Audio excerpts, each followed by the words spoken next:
Hey guys, you think you are exhausted because you are working too hard. But the harsh truth is, you are not tired from a lack of sleep or a demanding schedule. You are completely drained from chasing a life that is not even yours.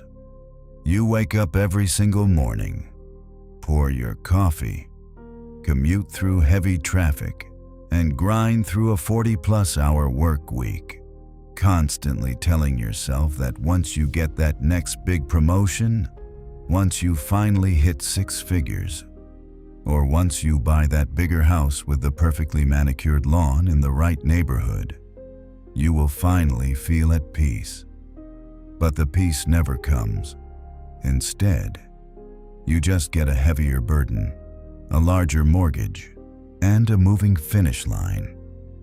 You are running a marathon at sprint speed, desperately pursuing a checklist of goals handed to you by society, your parents, or the algorithm on your phone.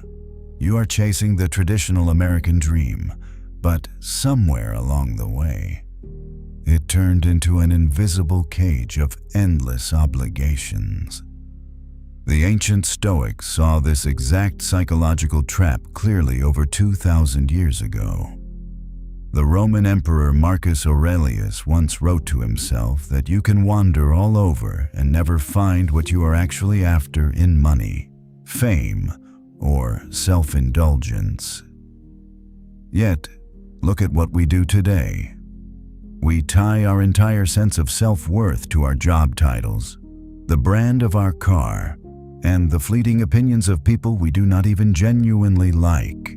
We suffer from the widespread illusion that accumulating more external things will somehow magically fill the internal void we feel at the end of the day. The Stoic philosopher Epictetus explicitly warned us about this fundamental error, stating that it is quite impossible to unite happiness with a yearning for what we do not have.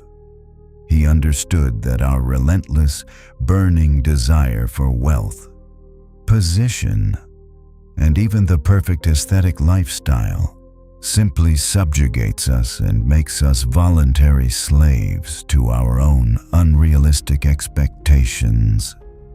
You are not burnt out because you are doing too much. You are burnt out because you are doing way too much of the wrong things. Every time you base your happiness on something outside of your direct control, you are willingly handing over the keys to your peace of mind to a world that does not care about you. You are stepping onto the hedonic treadmill, a psychological trap where you keep running endlessly, exhausting yourself to the bone, but you never actually get anywhere. You get the new luxury SUV, and for a week, you feel fantastic. But then the new car smell fades, the payment comes due, and you're right back to feeling that familiar, gnawing emptiness, immediately looking for the next shiny thing to buy, or the next status symbol to achieve. Seneca, who was one of the wealthiest and most powerful men in Rome during his time, realized the tragic irony of this endless, hollow pursuit. He observed that people constantly waste their lives chasing after the wrong things, frittering away their precious, finite time on earth to acquire superficial trappings that ultimately mean absolutely nothing.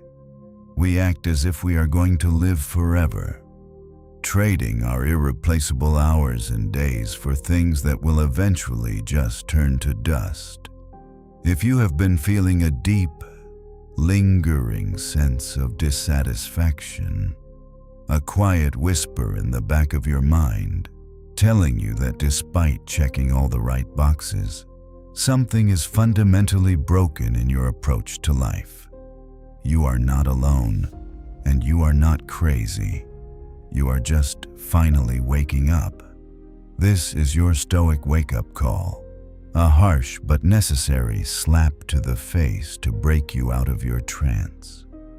it is time to break the illusion and face the hard reality that the things you have been chasing are the exact things causing your misery and stress. The solution is not to run faster or work harder, but to step off the treadmill entirely, to stop looking outward for validation and start looking inward for true stability and freedom. We are going to completely redefine what it means to succeed, stripping away the lies we have been sold about happiness, so you can uncover the timeless principles that will actually set you free. Let us start by looking at the invisible strings that are pulling you right now. You have been taught that if you just grip the steering wheel of your life tightly enough, you can force the world to give you exactly what you want. This is the grand illusion of control. And it is the exact reason you feel so incredibly anxious and exhausted every single day. Think about the things you spend 90% of your waking hours worrying about. You worry about whether your boss will give you that promotion, whether your investments will grow, or what your peers think of your social status. You pour your blood, sweat, and tears into trying to manipulate these outcomes, believing that if you can just arrange the external pieces of your life perfectly, you will finally be completely secure. But the ancient Stoic teacher Epictetus laid out a brutal truth that shatters this illusion entirely. He said that there are things strictly within our power, and there are things profoundly outside of our power. Your opinions, your values, and your choices are yours alone. However, your property, your reputation, your physical body, and your social standing belong to the unpredictable world. When you tie your emotional stability to things that belong to the world, you are effectively handing a stranger the remote control to your own mind. This is why the relentless pursuit of wealth, fame, and public recognition constantly leaves you feeling empty and vulnerable. We treat these external rewards as the ultimate prizes, but in reality, they become the villains in your story the moment you start desperately needing them. Money itself is not evil, but the burning desire to accumulate it turns you into a hostage. The philosopher Seneca observed that money never actually makes anyone rich. Instead, it simply makes people wildly desperate for more money. You tell yourself that hitting a certain number in your bank account will make you feel safe, but once you acquire it, you just lie awake at night terrified of losing it. Or you look at someone with twice as much and suddenly feel impoverished all over again. You step onto a hedonic treadmill where the speed keeps increasing, but you never actually reach a destination of lasting peace. The trap of social recognition is even more dangerous to your soul. When you crave the approval of others, when you need people to validate your success, you make yourself a voluntary slave to their changing moods. You twist your own character, you bite your tongue, and you exhaust yourself playing a fabricated role, just to earn a fleeting round of applause from people who are too busy worrying about themselves to actually care about your well-being. Every time you say to yourself that you must have a specific outcome to be happy, you are setting a devastating trap for your own peace of mind.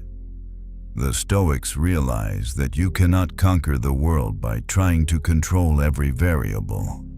The weather will change, the economy will crash, people will gossip, and the promotion might go to someone else. You cannot force the universe to bend to your will. And trying to do so is exactly like trying to hold back the ocean tide with your bare hands. It will only leave you exhausted, bitter, and drowning. You think you own your expensive lifestyle, but in truth, the maintenance, the debt, and the fear of losing it completely own you. True power does not come from gathering more external possessions or hoarding more social influence. True power comes from stepping back, looking at all those shiny objects you have been chasing, and realizing that you never actually needed them to be whole in the first place. To truly understand the absolute madness of our modern chase for status, we must look at a man who literally held the entire world in his hands. Consider the Roman Emperor Marcus Aurelius. He was the most powerful and wealthiest human being on the face of the earth. He had absolute authority, limitless access to gold, and could command any luxury he desired. If material possessions, public adoration, and supreme power were the true keys to a happy life, Marcus Aurelius should have been the most deliriously happy man in history, simply by indulging his every whim. Yet, if you read the private diary he wrote to himself in the dead of night, you will find a man who constantly fought against the intoxicating seduction of his own wealth and power. He literally commanded himself to avoid being stained by the imperial purple dye of his royal robes. He recognized that the extravagant feasts, the massive marble palaces, and the roaring applause of the crowds were entirely empty. While he had the resources to sleep on silk sheets woven with gold, he often chose to sleep on the hard floor. He knew that attaching his internal peace to his external riches would immediately turn him into a slave. Now, compare his supreme detachment to the way we live our lives today in the modern world. We completely exhaust ourselves, working 50 or 60 hours a week, sacrificing our health, ignoring our families, and trading away our incredibly precious time, all just to upgrade to a vehicle that is 2 feet longer or to move into a house with a slightly larger backyard in a gated community. We act as if these minor upgrades will magically solve our deep internal anxieties. Marcus Aurelius looked at all the wealth in the world and realized it could not make him a better or more peaceful person. Yet we look at a slight bump in our annual salary and convince ourselves that it is the ultimate answer to our prayers.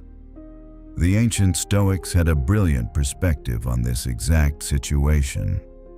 They did not say that money or comfort was inherently evil. In fact, many Stoics, including Marcus Aurelius and the philosopher Seneca, were incredibly wealthy. But they treated their wealth as a preferred indifferent. This means they were perfectly fine with having money, but they absolutely refused to need it.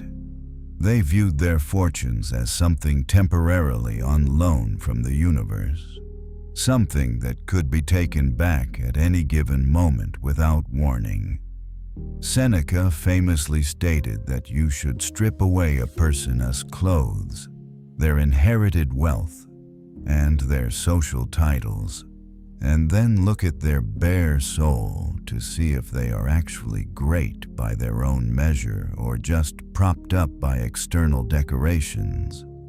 When you chase money and status as your primary goals, you are building your entire identity on a foundation of fragile glass. You become terrified of the stock market crashing, terrified of your boss firing you, and terrified of your neighbors judging you. You willingly forfeit your freedom for a paycheck. Marcus Aurelius proved that you can live in a palace and still maintain perfect internal discipline, simply because he never let the palace live inside of him. He understood that true wealth is not having a massive portfolio of assets. True wealth is being completely content with exactly what you have right now. Until you realize that your luxury goods and your job titles are just superficial stage props in the brief play of your life, you will continue to chase a finish line that perpetually moves further away, leaving you gasping for air and wondering why you never feel fulfilled. Let us look at why we keep doing this to ourselves, knowing deep down that the finish line is a mirage. Why do you constantly feel that gnawing emptiness, even after you finally get the exact thing you spent years praying for? Modern psychologists have a specific name for this psychological trap, but the ancient Stoics understood the brutal mechanics of it over 2,000 years ago. It is called the hedonic treadmill, and it is arguably the most dangerous mechanism in the modern American lifestyle. Imagine you are running on a treadmill in a gym, sweating and exhausting yourself to the bone. However, you are not trying to burn calories. You are trying to actually reach a physical destination. You keep increasing the speed, running faster and faster, pushing your heart rate to the absolute maximum, yet you remain frozen in the exact same spot. This is exactly what happens every single time you tie your happiness to a new external acquisition. You finally save up and buy that beautiful 4,000 square foot house in the suburbs.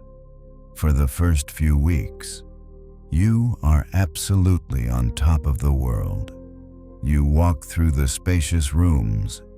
You admire the expensive granite countertops, and you tell yourself that you have finally made it. But then, a terrifying psychological shift happens. The human brain simply adapts. Within 6 months, that massive house is no longer a spectacular achievement. It is just the mundane place where you wake up every morning. It becomes your baseline, your new normal. And because it is your new normal, the initial thrill completely evaporates, leaving behind a quiet, echoing void.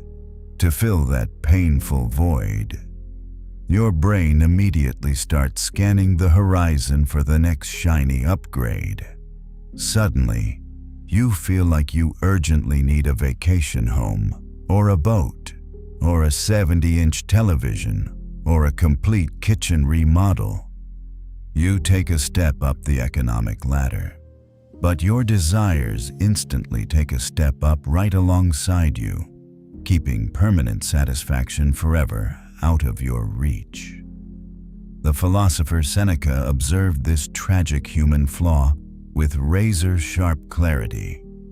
He pointed out that natural desires are inherently limited, but those born of false opinions have absolutely no stopping point. If you are genuinely thirsty, a simple glass of water will satisfy you perfectly. But if you are thirsting for status, for luxury, or for the envy of your neighbors, you could drain an entire ocean and still feel desperately parched. We have been entirely brainwashed by a culture of relentless consumption to believe that the ultimate cure for our dissatisfaction is simply more consumption. We mistakenly think the reason the last purchase failed to make us permanently happy is just that it was not expensive enough or not exclusive enough. We completely fail to recognize that the desire itself is the actual disease. Every single time you say to yourself, "I will be happy when I get that raise," or "I will be happy when I lose 20 pounds," or "I will be happy when I drive a European luxury sedan," you are negotiating a hostage situation with your own peace of mind. You are deliberately postponing your joy to a future date that is completely unguaranteed. And even if you do reach that date, the hedonic treadmill ensures that the goalpost will simply be moved another 10 yards down the field the very second you arrive. The Stoics teach us that true wealth is not about accumulating more things to satisfy your endless desires. True wealth is about aggressively decreasing the number of things you desire in the first place. You have to face the harsh reality that acquiring the things you currently want will not fundamentally change how you feel inside. You will simply be the exact same, anxious, stressed out person, just sitting in a slightly nicer living room. Breaking free from this endless, exhausting cycle requires a radical shift in perspective, a willingness to step completely off the running belt and look at your life through an entirely different lens. But here is the most terrifying part about everything we have just discussed. The massive blind spot that almost every single human being completely misses until it is far too late to do anything about it. You genuinely believe that you have an endless supply of time to figure all of this out. You tell yourself that you will just grind through these miserable 80-hour work weeks for now, that you will just keep chasing that corporate promotion, that you will just secure that massive retirement fund, and then, someday in the distant future, you will finally slow down, enjoy your family, and find your inner peace. But that someday is the absolute greatest lie you will ever tell yourself. The Roman philosopher Seneca wrote extensively about this exact tragedy in his brilliant essay on the shortness of life. He observed that people are incredibly protective of their physical property and their financial assets. If a neighbor tries to steal a single inch of your front lawn, or if a stranger accidentally scratches the paint on your expensive luxury vehicle, you will fight them tooth and nail, perhaps even take them to a court of law.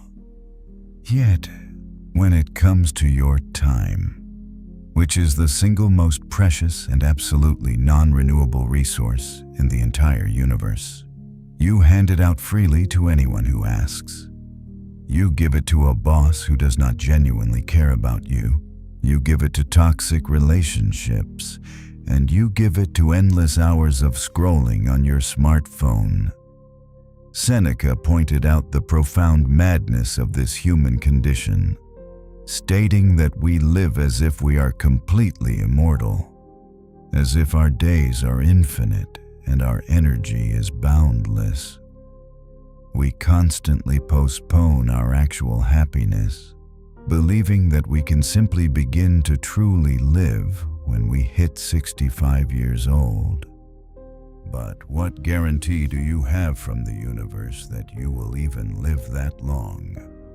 And even if you do magically reach that age, what makes you think you will have the physical energy or the mental clarity to enjoy it? Seneca warned us that there is nothing more tragic than a person who realizes they are dying before they have even truly begun to live. The philosopher Epictetus added to this by pointing out another massive blind spot. He noted that if someone were to hand over your physical body to a stranger on the street, you would be absolutely furious. Yet you willingly hand over your own mind and your emotional stability to anyone who happens to insult you or disagree with you. The blind spot is that we think we are looking forward toward death in the future. But as Seneca astutely noted, most of death is already behind us. Whatever time has already passed is currently owned by death. Every single day that goes by is a day you will never, ever get back.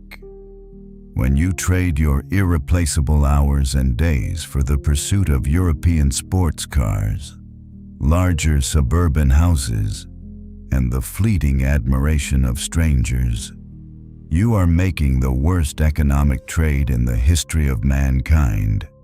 You are exchanging portions of your actual life force for superficial decorations that will eventually just turn to dust. If you keep operating under the illusion that you can delay your peace of mind until you have accumulated enough material wealth, you are going to wake up one morning as an old person, sitting in a perfectly decorated living room, feeling a crushing, suffocating wave of regret. You will look back at the decades you spent running endlessly on the hedonic treadmill, and you will desperately wish you could trade all the gold and status in the world just to get one of those wasted years back. Do not be the person who waits until their deathbed to finally understand what actually matters. This is the exact moment you need to stop preparing to live and actually start living. The ancient Stoics knew that realizing this harsh truth is painful, but it is the absolute only way to break the spell. If you do not wake up right now, today, you will continue to sleepwalk through the rest of your existence, completely missing the profound beauty of the present moment, while you blindly chase a mirage of the future. So how do we actually break this devastating cycle? How do we stop the hedonic treadmill and reclaim our precious time? The answer lies in what is arguably the most powerful and practical concept in all of Stoic philosophy. It is called the dichotomy of control. The philosopher Epictetus, who spent the first part of his life as a slave and knew exactly what it meant to have his physical freedom completely stripped away, realized that our ultimate freedom is entirely psychological. He taught that we must strictly divide everything in our lives into two distinct categories, which are the things that are completely up to us and the things that are not up to us. It sounds incredibly simple, but applying this rule will radically transform how you experience reality. According to Epictetus, the only things truly under your direct control are your own thoughts, your impulses, your desires, and your daily actions. Absolutely everything else, including your physical body, your personal property, your reputation in the community, and your career status, belongs to the unpredictable external world. The absolute root cause of your anxiety, your exhaustion, and your lingering sense of failure is that you are desperately trying to control the second category. You are pouring all of your mental and physical energy into trying to force the external world to yield a specific result. To understand how to fix this, we need to look at a brilliant metaphor used by the ancient Stoics, often referred to as the Stoic archer. Imagine a highly skilled archer preparing to shoot an arrow at a target 50 yards away. The archer has complete control over their training. They control how tightly they grip the wooden bow, how deeply they breathe to steady their heart rate, and the exact fraction of a second they choose to release the bowstring. But the very microsecond that arrow leaves the bow, the archer loses absolutely all control over what happens next. A sudden, unexpected gust of wind could blow the arrow off course. A wild animal could cross its path, or the target itself could suddenly move. If the archer bases their entire sense of self-worth and happiness on whether that arrow hits the exact center of the bullseye, They are willingly handing their emotional stability over to the random chance of the wind. They are setting themselves up for guaranteed misery. However, if the archer shifts their goal from hitting the target to simply executing the best possible shot they are capable of making, they instantly become invincible. They have completely internalized their goal. You have to apply this exact same logic to your modern American life. You want that big corporate promotion. You control how early you show up to the office, the quality of the projects you deliver, and the positive attitude you bring to your team. You absolutely do not control whether the company faces budget cuts or if the manager simply prefers another candidate. If you tie your happiness to getting the new job title, you are exactly like the archer praying the wind does not blow.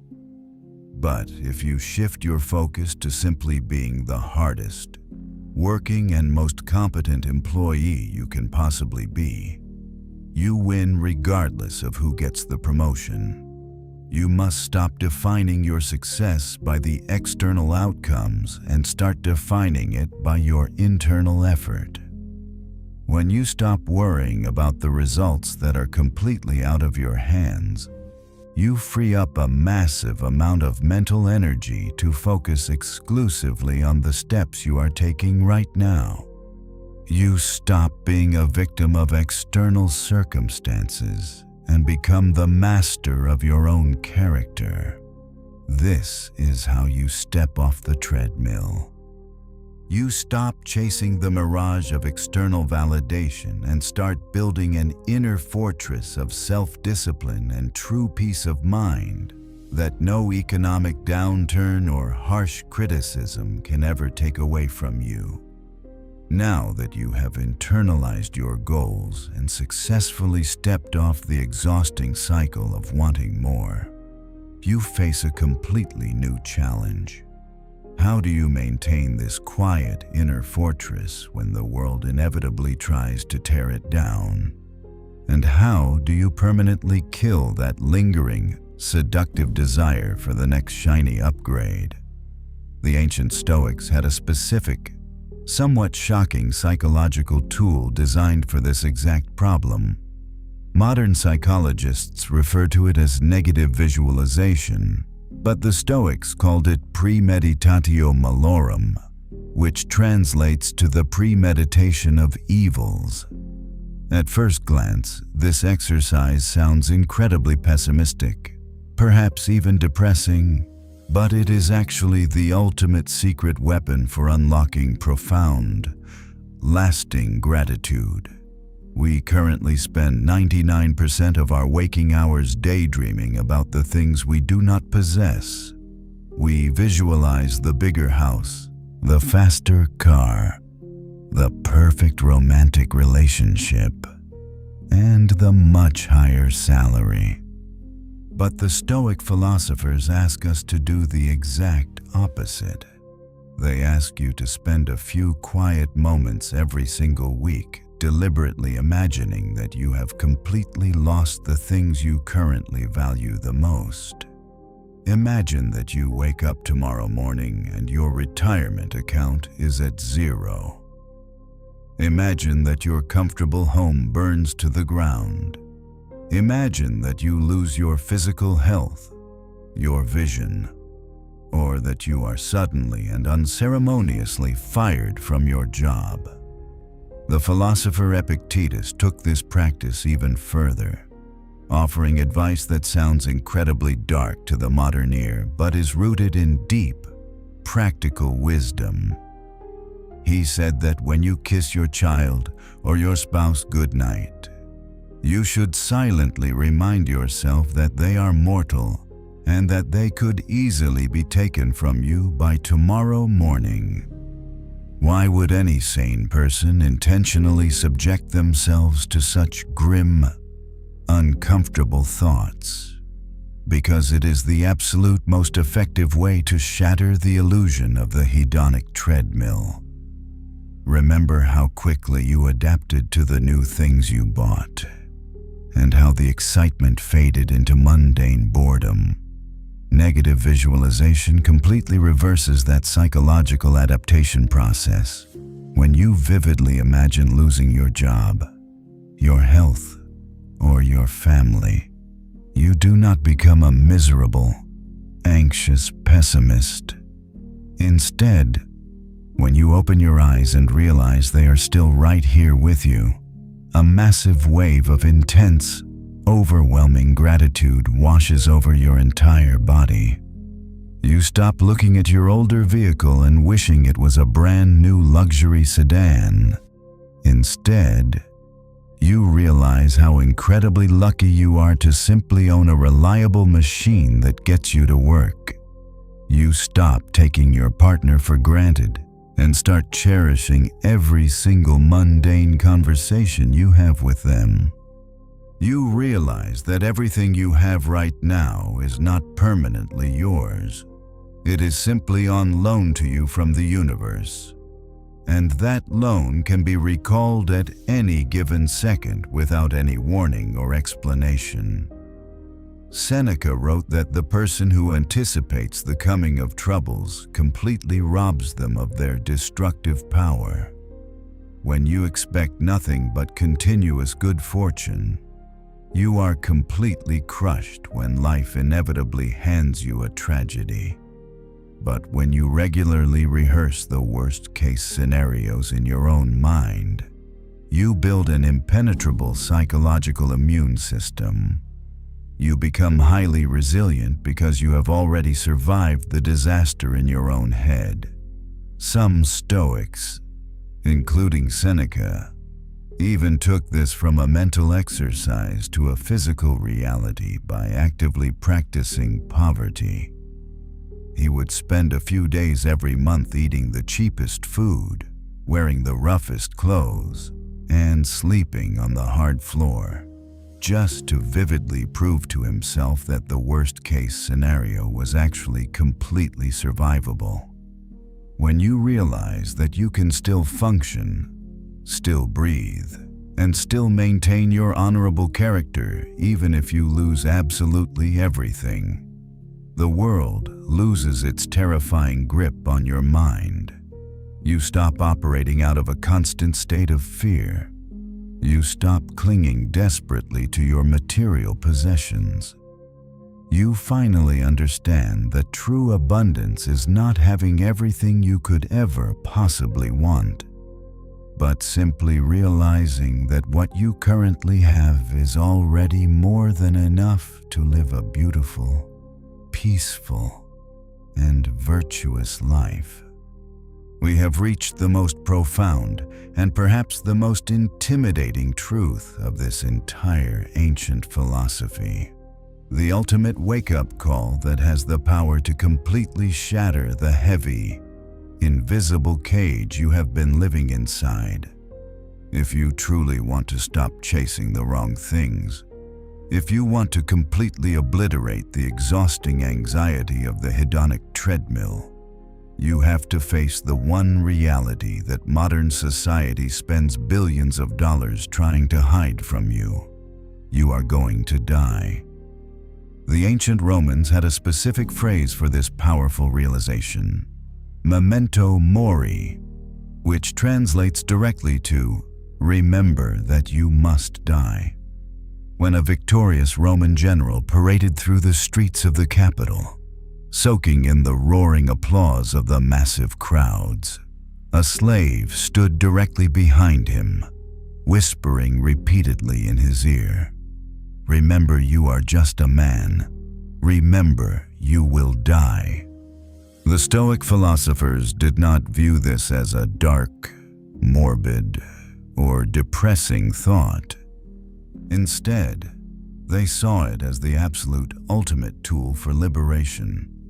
The Emperor Marcus Aurelius frequently reminded himself that Alexander the Great and his humble mule driver both ended up buried in the exact same cold dirt. All the wealth, all the prestigious corporate titles, all the luxury real estate, and and all the desperate attempts to impress strangers on the internet will absolutely not matter in the end. We live our lives trapped in a permanent state of delay, constantly telling ourselves that we will focus on what truly matters tomorrow, next month, or next year after we finally achieve that next financial milestone. But the philosopher Seneca pointed out our greatest, most tragic miscalculation. He observed that we mistakenly think of death as an event that is waiting for us in the distant future. But the stark reality is that death is happening right now, every single day, every hour, and every minute that has already passed is time that now firmly belongs to death. You are dying right now, and you will never, ever get this exact moment back. When you fully embrace the stark reality of your own mortality, something incredibly beautiful happens to your psychology. The trivial things that used to consume your mental energy suddenly evaporate. You stop caring about the expensive scratch on your luxury car. You stop worrying about office politics. And you stop desperately craving the validation of people you do not even genuinely respect. The looming shadow of death strips away all the superficial nonsense and forces you to look at the raw, undeniable truth of what actually holds value. Marcus Aurelius gave us the ultimate directive when he wrote that you should think of yourself as already dead, that you have already lived your life, and now you must take whatever time is left and live it properly.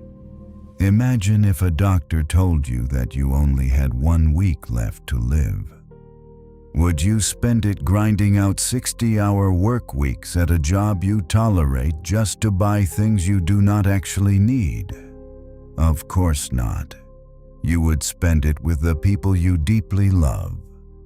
You would walk outside to watch the sunset, and you would finally appreciate the simple, profound miracle of just being able to breathe.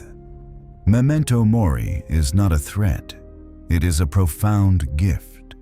It is the ultimate perspective shift that grants you the permission to stop running the exhausting marathon of modern expectations. It demands that you stop postponing your happiness and start treating this very day as the absolute masterpiece it is. Let the realization of your finite time wash away the heavy burdens of ambition and anxiety, so you can finally step into the present moment and live a life that is actually yours. When you finally realize that your time is finite, and that most of the things you have been desperately chasing are entirely outside of your control, a profound psychological shift begins to take place. You might wonder what you are supposed to do when life inevitably throws a massive, unexpected obstacle in your path, or when you face a setback that you did not plan for. The ancient Stoics had a final, incredibly powerful concept to complete this mental transformation, a mindset that goes far beyond simply tolerating the difficulties of life. Centuries later, the philosopher Friedrich Nietzsche would famously describe this exact Stoic attitude as amor fati, which translates directly to a love of fate. It is not merely a passive, defeated acceptance of whatever happens to you. It is a passionate, deliberate embrace of every single event, whether it is a sudden financial loss, a painful breakup, or a massive career failure. To truly practice amor fati is to look at the absolute worst situations in your modern life and boldly say that you did not just expect this to happen, but you actually needed it to happen, because it is exactly what the universe designed to test your character and build your resilience. The early Stoic founders used a brilliant, timeless metaphor to explain this dynamic between human beings and the unstoppable force of destiny. They said you should imagine a dog that is tied by a long leash to a moving wooden cart. As the cart begins to roll steadily down the road, the dog essentially has two distinct choices. The dog can choose to joyfully trot alongside the cart, enjoying the changing scenery, getting some healthy exercise, and experiencing a smooth, pleasant journey.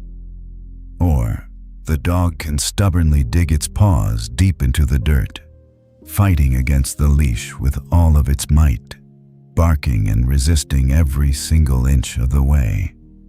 Regardless of which choice the dog makes, the heavy cart is going to keep moving forward, and the dog is going to go exactly where the cart goes. The only difference is that the stubborn dog will be violently dragged through the mud, completely exhausted, battered, and miserable. You are that dog, and the moving cart is the unstoppable momentum of the universe, the shifting American economy, the relentless passage of time, and the unpredictable actions of other people. When you constantly fight against reality, when you scream that your life should not be the way it currently is, you are simply choosing to be dragged through the dirt.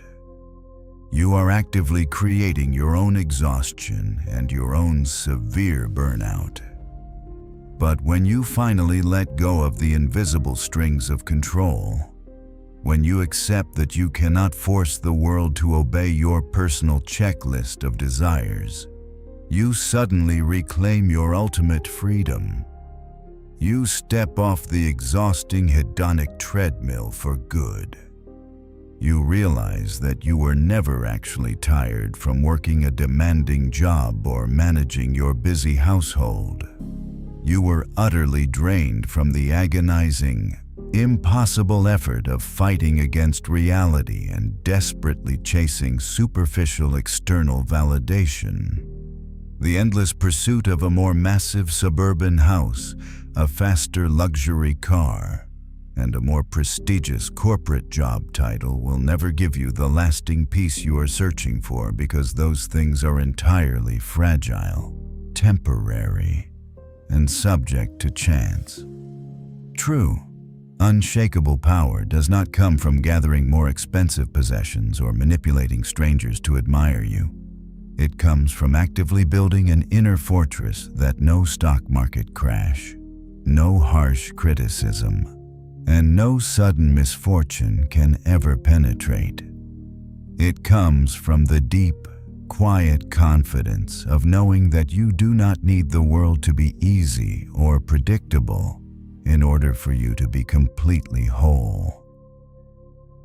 You cannot control the shifting tides of life, but you absolutely always retain the supreme, untouchable power to control exactly how you choose to respond. If this wake-up call resonated with you, if you are finally ready to step off the exhausting hedonic treadmill and start building your own inner fortress, then hit the subscribe button right now. Do not just watch this and go back to sleepwalking through your life. Leave a comment below with the one external thing you're going to stop chasing today. By subscribing and joining this community, you are making a daily commitment to focus on what you can actually control, and to stop trading your precious time for empty illusions. Hit like, subscribe, and take your true power back.